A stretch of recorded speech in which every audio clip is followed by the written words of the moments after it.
This is Joe McHugh with Liberty Strikes Back, and we're going to cover a couple of the topics that came up in the Democratic debate earlier this week. And Ukraine was the very first one that came out that was asked about the candidates. And quite frankly, what's going on with Ukraine in terms of why Trump would ask them to investigate Biden. I'm not really sure exactly what's going on there, but I can tell you that there is a history with regard to Ukraine. Some people think that this is CBS News. Some people believe that Ukraine tried to interfere in the election on Clinton's behalf in 2016. So if that's the case, well, why would they do that? Well, let's dive into it and see if we can figure it out. So in 2014. This is an article by the BBC, October of 2014. Russia is in a fight with Ukraine over natural gas. Matter of fact, in June of 2014, Russia turned off the gas taps. Now, that's important because 23% of Europe's gas comes from Russia. And what's even more interesting about that is that 70% of Russia's gas flows through Ukraine to the EU. So what's interesting about that is that just 1 month later, a plane was shot down over Ukraine. Now, we blamed the Russians for shooting down this plane.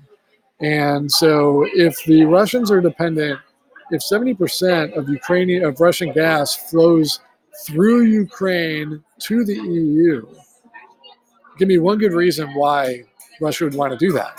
I can't come up with one. It makes zero sense from an economic standpoint. And so, quite frankly, I don't think that Russia shot that plane down. I think that another country who stands to benefit is more likely to have shot it down. So, at the same time, Ukraine was in chaos. As a matter of fact, they were in a revolution at the time, and there were pro-Russian and pro-American forces active. And that just a couple months later, President Obama said that he can comply. He effectively authorized the export of natural gas from the United States for the first time in 40 years. Now,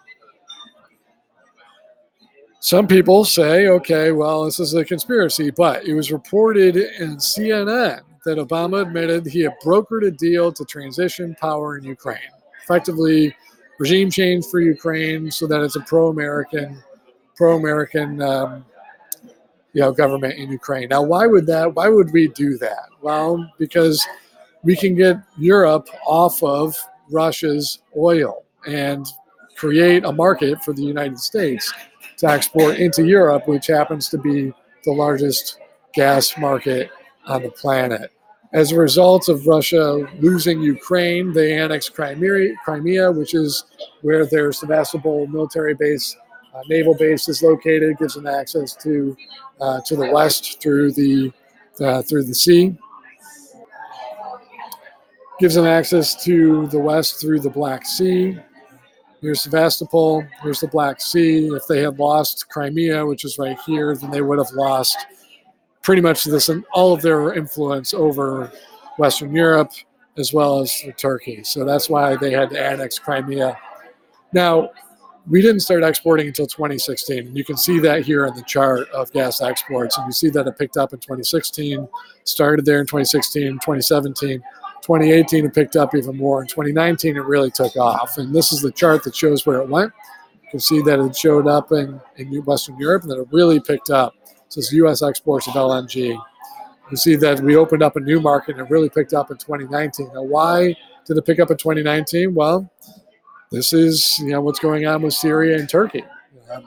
We've already in 2014 we interrupted the Ukrainian supply, and so this is the other way that Russia can get their gas into Western Europe, through Syria, through Turkey, and into Western Europe. Now this shows it coming from Qatar, but there are other pipelines that are connecting to that as well. And so as a result, what you have is an interrupted supply of Russian gas into Western Europe, and the United States has now secured the largest gas market on the planet.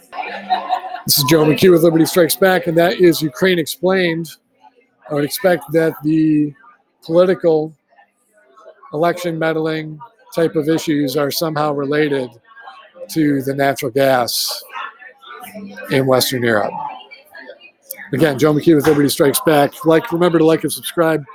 Look forward to breaking down more news for you from an economic standpoint in the near future. Truth is in the numbers, dollars and cents is usually where the truth lies.